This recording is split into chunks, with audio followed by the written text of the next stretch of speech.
सबसे fast update के लिए सब्सक्राइब करें फर्स्ट इंडिया यूट्यूब और हाँ, बेल आइकन दबाना ना। फर्स्ट इंडिया न्यूज देख रहे हैं आप, आपके साथ में हूं दिव्या तिवारी। चलिए फटाफट अंदाज में रफ्तार से खबरें आपको दिखाते हैं लॉकडाउन से जुड़ी हुई। मुख्यमंत्री अशोक गहलोत ने फिर उठाया मजदूरों की मदद का मुद्दा। कहा, लॉकडाउन से राज्यों की आर्थिक हालत खराब, केंद्र सरकार को बेकार बैठे श्रमिकों को देना चाहिए पैसा, प्रदेश को फिर से खड़ा होने में लगेगा वक्त। प्रदेश ने हासिल किया 10,000 टेस्ट प्रतिदिन करने का लक्ष्य। चिकित्सा मंत्री डॉक्टर रघु शर्मा का बयान, हर जिले में होगी कोरोना की जांच की सुविधा, बाहर से आने वाला व्यक्ति करे क्वारंटाइन का कड़ाई से पालन। कोरोना वॉरियर्स को सलाम करेगी सेना, एसएमएस अस्पताल और आरयूएचएस में कल होगा पुष्प वर्षा। पीएचक्यू के पत्र पर चिकित्सा विभाग ने जारी की एनओसीआई।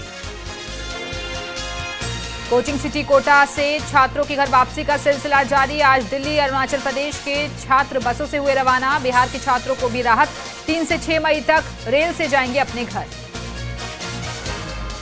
भीलवाड़ा में एटीएस एसओजी की बड़ी कार्रवाई, कंटेनर में भरा 1 करोड़ 63 लाख का अवैध गुटखा जब्त, कंटेनर का ड्राइवर गिरफ्तार।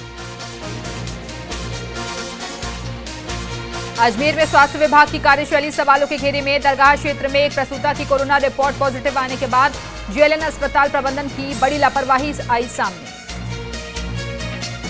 इस पूरे मामले को लेकर सोशल मीडिया पर एक वीडियो वायरल हो रहा है, जिसमें एक शख्स बता रहा है प्रसूता 2 घंटों तक एम्बुलेंस में रही थी, तो वहीं नवजात 4 घंटे तक दूध के लिए रोता रहा। तब कहीं जाकर प्रशासन सुध लेने के लिए पहुंचा। बहरहाल इस मामले में प्रशासन ने अब चुप्पी साध ली है।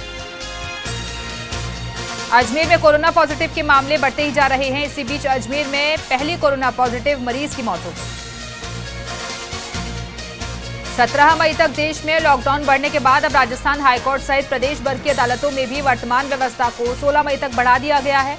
बढ़ते मुकदमों की संख्या के चलते हाईकोर्ट ने अदालतों में सुनवाई के लिए 30 मिनट का वक्त बढ़ा दिया है। समय में बदलाव करते हुए सुबह 8:30 बजे से 11 बजे तक सुनवाई का वक्त तय किया गया है। मुख्य न्यायाधीश इंद्रजीत महांती की अध्यक्षता में हुई रिव्यू बैठक में निर्णय लिया गया, सोमवार से प्रदेश की अदालतों में नई व्यवस्था होगी। बैठक में निर्णय लिया गया कि अदालत पहले की तरह सिर्फ अर्जेंट मामलों पर ही सुनवाई करेगी। बीजेपी प्रदेश अध्यक्ष सतीश पूनिया ने सांगानेर विधानसभा क्षेत्र में मास्क, सैनिटाइजर और खाद्य सामग्री वितरित की। इस दौरान प्रदेश अध्यक्ष सतीश पूनिया के साथ सांगानेर विधायक अशोक लाहौटी, जयपुर देहात बीजेपी अध्यक्ष और विधायक रामलाल शर्मा, मीडिया सह प्रभारी लोकेश जोशी भी मौजूद रहे। दरअसल बीजेपी के सांगानेर विधायक अशोक लाहौटी हर घर में मास्क और सैनिटाइजर बांट रहे हैं। लाहौटी का दावा है कि उनके विधानसभा क्षेत्र में हर घर में मास्क और सैनिटाइजर पहुंचेगा और जरूरतमंदों को खाद्य वस्तुएं भी पहुंचाई जाएंगी। जरूरतमंदों की मदद के लिए सवेरा हमारा सेवा संस्थान भी आगे आया है। सवेरा हमारा सेवा संस्थान की ओर से 600 से ज्यादा जरूरतमंदों को भोजन वितरित किया जा रहा है। संस्था 25 मार्च से हर दिन लोगों को राशन सामग्री और भोजन के पैकेट मुहैया करवा रही है। इसके अलावा कोरोना से बचाव के लिए पुलिसकर्मियों को 2000 मास्क और सैनिटाइजर संस्था ने मुहैया करवाए हैं। सवेरा हमारा सेवा संस्था को अध्यक्ष सनी खंडेलवाल के साथ उनके साथी अमित स्वामी, सतीश नावरिया, पंकज जायसवाल, सूर्या कुमार का भी पूरा योगदान रहा है। उदयपुर के सलूंबर विधायक अमृतलाल मीणा की दिखी सादगी, पेड़ों के नीचे बैठकर खाते हैं खाना और साथ ही गांव और कस्बों में लोगों की मदद भी कर रहे हैं। जोधपुर में कोरोना को लेकर 350 बेड का कोविड केयर सेंटर बनाया गया है। जोधपुर डेंटल कॉलेज में बनाया गया कोविड केयर सेंटर, इसको तैयार करने में राजस्व विभाग ने अहम भूमिका निभाई है। नागौर जिले के मुंडवा कस्बे में अंबुजा कंपनी में फंसे मजदूरों के घर जाने को लेकर हुआ आंदोलन। पुलिस पर पथराव के बाद प्रशासन बैकफुट पर आया और बाहरी राज्यों के मजदूरों को भेजना शुरू किया। इस दौरान बिहार राज्य के 639, हरियाणा के 5, मध्य प्रदेश के 64 मजदूरों को रवाना किया गया। जालौर के आहोर में जरूरतमंद लोगों की मदद भामाशाह लगातार कर रहे हैं, तो वहीं भामाशाह जेताराम निवासी रोडला ने पीएम राहत कोष के लिए 11,000 का चेक एसडीएम प्रशांत शर्मा को सौंपा। लॉकडाउन के चलते आर्थिक संकट से जूझ रहे 5,000 हथकरघा बुनकर विशेष राहत पैकेज की मांग को लेकर प्रदेश कांग्रेस महासचिव और पूर्व विधायक पूनम गोयल ने सीएम अशोक गहलोत को पत्र लिखा है। डावा कोरोना हॉटस्पॉट के कारण यहां जीरो मोबिलिटी है और जिसके चलते कस्बे में पिछले कई दिनों से बाजार सुनसान पड़े हैं। तो वहीं कोरोना वॉरियर्स लोगों को घरों में ही आवश्यक वस्तुएं पहुंचाने में जुटे हुए हैं। कोरोना वॉरियर्स लोगों को रोजाना घरों तक दूध, फल, सब्जियां और खाद्यान्न सामग्री भी पहुंचा रहे हैं। सिकराय में धार्मिक स्थलों पर बेजुबानों की मदद के लिए समाज सेवी आगे आए हैं और अमोल धाम पर जाकर समाज सेवी बनवारी लाल सैन के द्वारा बंदरों को केले खिलाए गए। सीकर शहर में स्वास्थ्य विभाग की टीमों की ओर से घर घर सर्वे कर लोगों की स्क्रीनिंग का कार्य किया जा रहा है और विभाग द्वारा निर्धारित किए गए फॉर्मेट में जानकारियों को संकलित भी किया जा रहा है। झालावाड़ के गढ़ परिसर में हेड कांस्टेबल जितेंद्र की सराहनीय पहल, रोजाना बंदरों को खिला रहे फल और मानवता का निभा रहे फर्ज। रियाबड़ी उपखंड के ग्राम सेंसड़ा में एक युवक की हुई मौत, खेजड़ी की छंगाई करते समय बेहोश होकर नीचे गिर गया था। मौके पर पहुंची पुलिस ने शव का पोस्टमार्टम करवाकर शव परिजनों को सौंप दिया। नागौर जिले के डीडवाना से उत्तर प्रदेश के 108 मजदूरों को राजस्थान रोडवेज की बसों से रवाना किया गया। ये मजदूर डीडवाना और आसपास के ग्रामीण क्षेत्रों में मजदूरी करने आए हुए थे। रामदेवरा में नीलगाय के 2 बच्चों को आवारा कुत्तों ने बनाया शिकार। ग्रामीणों ने आवारा कुत्तों से नीलगाय को बचाकर उसकी सूचना वन विभाग के स्थानीय कार्मिकों को दी। ग्रामीणों की सूचना पर रामदेवरा वन विभाग के कार्मिक मौके पर पहुंचे और दोनों नीलगाय के बच्चों को रेस्क्यू किया गया। कोरोना महामारी और लॉकडाउन के बीच धारा 144 का पालन करवाने के लिए बालोतरा पुलिस ने शहर में फ्लैग मार्च निकाला और कोरोना को लेकर ड्यूटी पर मुस्तैद पुलिस जवानों का शहरवासियों ने पुष्प वर्षा कर स्वागत किया। सवाई माधोपुर में विधायक रामकेश मीणा जरूरतमंदों को सामग्री पहुंचा रहे हैं ताकि किसी को खाने के लिए परेशान ना होना पड़े। गंगापुर सिटी क्षेत्र में जरूरतमंदों के भोजन के लिए 50 लाख रुपए स्वीकृत किए गए हैं, जिसके तहत ग्रामीण और शहरी क्षेत्रों में 25-25 लाख रुपए से राशन सामग्री बांटी जा रही है। देसूरी के घाड़ेराव कस्बे में लॉकडाउन को लेकर घाड़ेराव नाडोल प्रभारी ने गांव के मुख्य बाजार का निरीक्षण किया और दुकानदारों को सोशल डिस्टेंसिंग की पालना करने के आवश्यक दिशा निर्देश दिए। इस दौरान जेम्स मैथ्यू, सुरज्ञान वर्मा और ग्राम विकास अधिकारी मौजूद रहे। भरतपुर में पुलिस ने कुम्हेर थाना इलाके में अवैध शराब के खिलाफ एक बड़ी कार्रवाई को अंजाम दिया है। पुलिस ने मौके पर हजारों लीटर शराब बनाने वाले वॉश को नष्ट कर दिया, साथ ही दर्जनों भट्टियों को भी तोड़ा और एक आरोपी को गिरफ्तार किया। पिड़ावा सहित उपखंड क्षेत्र में फंसे हुए 73 मजदूरों को बसों द्वारा झालावाड़ रवाना किया गया। स्वास्थ्य विभाग ने सभी की जांच कर मास्क भी बांटे। पिड़ावा क्षेत्र के हनोतिया कोटड़ी गांव के संतरे के बगीचे में आग लग गई। आग का कारण संतरे के 400 पेड़ इसमें झुलस गए और साथ ही खेत में पड़ा हुआ 2 ट्रॉली भूसा भी जलकर खाक हो गया। अजमेर के किशनगढ़ में अज्ञात कारणों के चलते जंगल में भीषण आग लग गई और तेज हवा के चलते ये आग की लपटें और ज्यादा फैल गई। दमकल की 2 गाड़ियां मौके पर पहुंची और आग बुझाने की कोशिशें जारी हैं। कोटा में पेड़ों के झुरमुट में भीषण आग लग गई। केंद्रीय विद्यालय 2 के पास की घटना। सूचना के बाद मौके पर पहुंची दमकल। बड़ी मशक्कत के बाद आग पर काबू पाया गया। दौसा के नांगल के राजपुरा में आगजनी हुई। 2 भाइयों के परिवारों में विवाद हो गया था। लोगों ने विवाद के चलते आगजनी का आरोप लगाया। मौके पर नांगल राजावतान पुलिस मौके पर पहुंची और दमकल आग बुझाने के प्रयास में जुटी हुई है। कोटा के औद्योगिक क्षेत्र में टाइल्स फैक्ट्री के पास सूखी झाड़ियों में भीषण आग लग गई। सूचना पर 3 दमकलें मौके पर पहुंची और बड़ी मशक्कत के बाद आग पर काबू पाया गया। झालावाड़ के खानपुर कृषि उपज मंडी परिसर में फर्स्ट इंडिया पर खबर प्रसारित होने के बाद समर्थन मूल्य खरीद केंद्र पर चने की तुलाई के दौरान इलेक्ट्रॉनिक कांटों पर ज्यादा तोल को लेकर किसानों के प्रदर्शन के दौरान तहसीलदार भावना सिंह, नायब तहसीलदार मयंक जैन ने मौके पर पहुंचकर जांच की और ज्यादा तोल किए जाने पर मामला दर्ज कर तफ्तीश तेज कर दी है। अजमेर के किशनगढ़ में क्रिकेट खेलने को लेकर 2 पक्षों में विवाद हुआ। दोनों पक्षों ने एक दूसरे पर जमकर पथराव किया। सूचना मिलते ही मौके पर पहुंची पुलिस और 2 लोगों को गिरफ्तार किया। जयपुर के मनोहरपुर थाना इलाके में संदिग्ध अवस्था में पेड़ पर लटका मिला महिला का शव। मौके पर पहुंची पुलिस ने शव को पोस्टमार्टम के लिए भेजा और जांच चल रही है। कुचामन सिटी में लोग अष्टाचंगा, शतरंज और कैरम खेलकर समय बिता रहे हैं। लोग घरों में रहकर पुराने गाने सुनकर लॉकडाउन की पालना कर रहे हैं। सिकराय के गढ़ गांव में समाज सेवी ओम प्रकाश गुंगा ने बेजुबान पक्षियों के लिए सार्वजनिक स्थानों पर परिंदे लगाए हैं। वहीं समाज सेवियों के द्वारा ओम प्रकाश घुमना के द्वारा सिकराई क्षेत्र में गांव में सार्वजनिक स्थानों पर 251 परिंदे लगाए गए ताकि गर्मी के मौसम में पक्षियों को पानी की समस्या से ना जूझना पड़े। डूंगरपुर में समाजसेवी युवा ने की बड़ी पहल, शोध कार्य के लिए अपना शरीर देने की पेशकश की। सामाजिक कार्यकर्ता युवा बीके भाटिया ने भारतीय आयुर्विज्ञान संस्थान परिषद नई दिल्ली के महानिदेशक को पत्र लिखा। कोरोना वायरस की रोकथाम के लिए किए जा रहे चिकित्सीय शोध और वैक्सीन बनाने के लिए खुद का शरीर उपलब्ध कराने की पेशकश की है। कोरोना के खिलाफ जारी जंग में डूंगरपुर जिले में पुलिस प्रशासन, चिकित्सा विभाग जी जान से जुटे हुए हैं। इस संकट की घड़ी में कई भामाशाह और संगठन भी जरूरतमंदों की सहायता में जुटे हुए हैं। इसी कड़ी में श्री बीसा नागदा समाज भी जरूरतमंदों की मदद कर रहा है। छत्तीसगढ़ की एक किशोरी कोटा के उद्योग नगर थाना इलाके में निराश्रित अवस्था में मिली। सूचना मिलते ही पुलिस मौके पर पहुंची। पुलिस ने किशोरी को बालिका गृह के आइसोलेशन वार्ड में रखवाया। किशोरी की काउंसलिंग करवाने के साथ ही स्क्रीनिंग भी करवाई गई।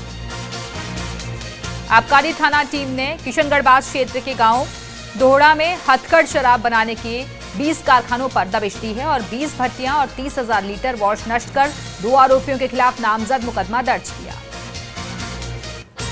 जोधपुर के देचू में तहसीलदार निर्भाराम कोडेचा ने व्यापारियों के साथ बैठक की। बैठक में कोरोना वायरस बीमारी से बचाव करने का दिशा निर्देश दिया। देचू बाजार रोजाना सुबह 8 बजे से 11 बजे तक खुला रहेगा और आवश्यक सामग्री के अलावा अन्य किसी प्रकार की दुकानें नहीं खुलेंगी। बारां जिले के अंता में तहसीलदार नवनंद सिंह और डीवाईएसपी जिनेंद्र जैन ने कस्बे के इलाकों का जायजा लिया और अनावश्यक दुकानों को बंद करवाया गया। साथ ही बेवजह घूमने वाले लोगों पर भी कार्रवाई की। भीलवाड़ा जिले के शाहपुरा में लोग अलग अलग तरीके से जागरूक हो रहे हैं, तो वहीं चित्रकार अभिषेक जोशी भी लोगों को चित्र के जरिए कोरोना के प्रति जागरूक कर रहे हैं। बूंदी में कोटा से आई रीड की तैयारी करने वाली युवती कोरोना पॉजिटिव पाई गई। सूचना मिलते ही प्रशासन, स्वास्थ्य महकमा और पुलिस नवजीवन संघ कॉलोनी पहुंची और तुरंत सभी को आइसोलेट करवाया गया, जहां पर उनकी जांच की जाएगी। टिडवाना जिले में राशन की दुकानों पर जुट रही काफी भीड़। इस दौरान सोशल डिस्टेंसिंग की पालना नहीं होने की शिकायतें लगातार मिल रही थी। जिला प्रशासन ने इसे गंभीरता से लेते हुए राशन डीलरों को राशन सामग्री घर घर वितरित करने के निर्देश दिए। जोधपुर में लगाए गए 4 थाना क्षेत्रों में कर्फ्यू। इस बीच जयपुर से जोधपुर पहुंचे अतिरिक्त पुलिस महानिदेशक डॉक्टर रवि प्रकाश मेहरड़ा ने कर्फ्यूग्रस्त इलाकों के अलावा लॉकडाउन क्षेत्र का जायजा लिया और पुलिस के अधिकारियों से चर्चा करने के बाद आवश्यक निर्देश भी जारी किए।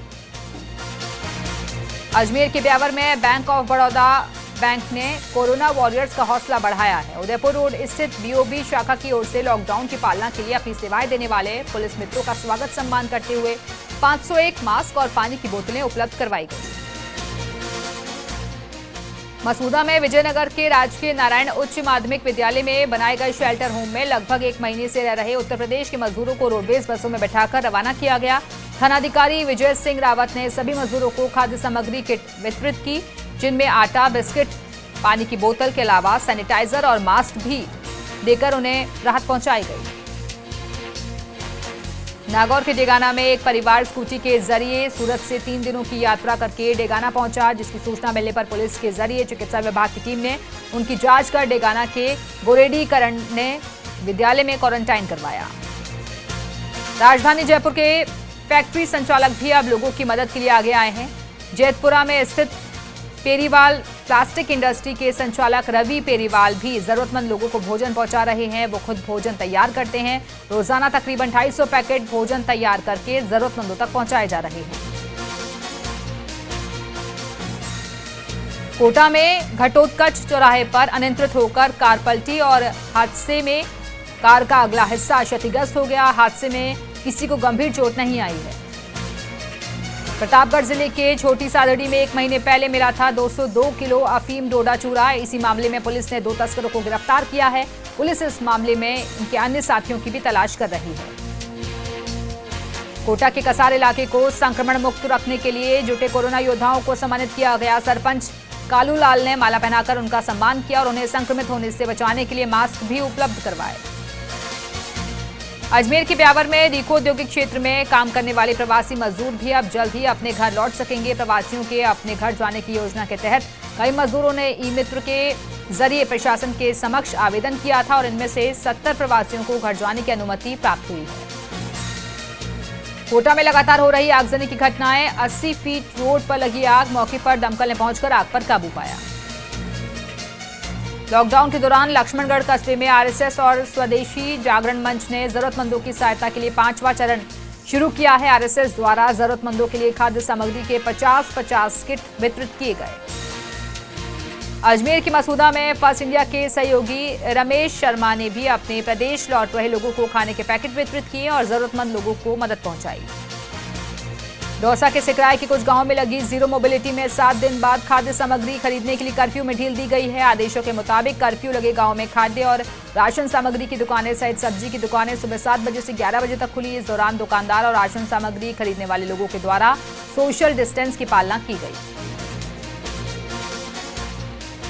लॉकडाउन में फंसे प्रवासियों को अपने गंतव्य की ओर पहुंचाने का कार्य तेजी से किया जा रहा है, जिसके चलते अजमेर के विभिन्न संगठनों की ओर से प्रवासियों और रोडवेज स्टाफ के लिए खाने का इंतजाम करवाया जा रहा है। उत्तराखंड के मुख्यमंत्री ने केंद्रीय रेल मंत्री से मांग की है कि प्रवासी उत्तराखंड वासियों को उनके गृह राज्य पहुंचाने के लिए प्रबंध किया जाए, जिसके लिए मुख्यमंत्री रावत ने 12 स्पेशल ट्रेन चलाने की मांग रेल मंत्री के सामने रखी है और उम्मीद जाहिर की है कि रेल मंत्रालय इस पर जल्द ही फैसला लेगा। पूरा देश कोरोना महामारी से जूझ रहा है, वहीं स्कूल के बच्चों की पढ़ाई को लेकर शिक्षक भी चिंतित नजर आ रहे हैं। स्कूल में नया सत्र अप्रैल से शुरू हो जाता है, लेकिन इस बार लॉकडाउन बढ़ने के कारण स्कूल भी बंद हैं, जिसके तहत अब शिक्षक बच्चों को ऑनलाइन पढ़ाई करवा रहे हैं और बच्चों को व्हाट्सएप के जरिए होमवर्क दिया जा रहा है। कोरोना संकट के बीच रुड़की में अवैध शराब का कारोबार तेजी से फल फूल रहा है। इसी कड़ी में पुलिस और आबकारी विभाग लगातार कार्रवाई कर रहे हैं। आबकारी इंस्पेक्टर मानवेंद्र पवार ने कहा है कि पहले उनके पास कर्फ्यू पास नहीं था, इसलिए कार्रवाई में देरी हो रही थी, लेकिन अब उन्हें पास मिल गए हैं, तो आबकारी विभाग लगातार कार्रवाई कर रहा है।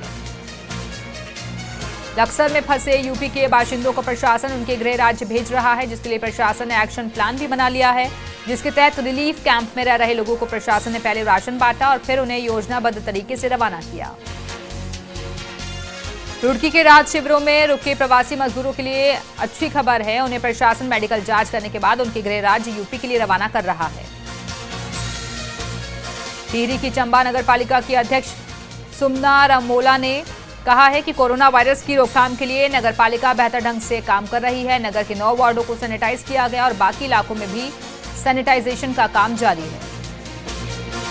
मसूरी में एक युवती ने कल देर रात आत्महत्या कर ली। फिलहाल पुलिस ने मामले में कार्रवाई करते हुए शव को पोस्टमार्टम के लिए भेज दिया है और मामले की जांच चल रही है। देहरादून में समाज सेवी संगठन आगे आकर लोगों की मदद कर रहे हैं। इसी कड़ी में देवभूमि मानव संस्थान विकास ट्रस्ट की तरफ से लोगों को राशन बांटा गया। ट्रस्ट के अध्यक्ष सूर्यकांत धसमाना ने करीब 55 लोगों को राशन किट बांटे। लॉकडाउन के चलते दुनिया भर में उद्योग धंधे प्रभावित हो रहे हैं, इसका असर लक्सर में भी दिख रहा है। इसी सिलसिले में अब तक कुल 7000 से ज्यादा निर्धन विधिक सहायता समिति की ओर से ज्ञापन सौंपा गया है। लॉकडाउन के उल्लंघन और सोशल डिस्टेंसिंग की शिकायतें मिलने के बाद यूपी के जनपद रामपुर के ग्लोबल अस्पताल पर जिला प्रशासन की टीम ने छापे मारकर सीज कर दिया। जम्मू कश्मीर में सुरक्षा बलों को बड़ी कामयाबी। पुलवामा के डांडेरपुरा में मकान में छिपे 2 आतंकी ढेर सुरक्षा बलों ने उस मकान को विस्फोट से उड़ा दिया।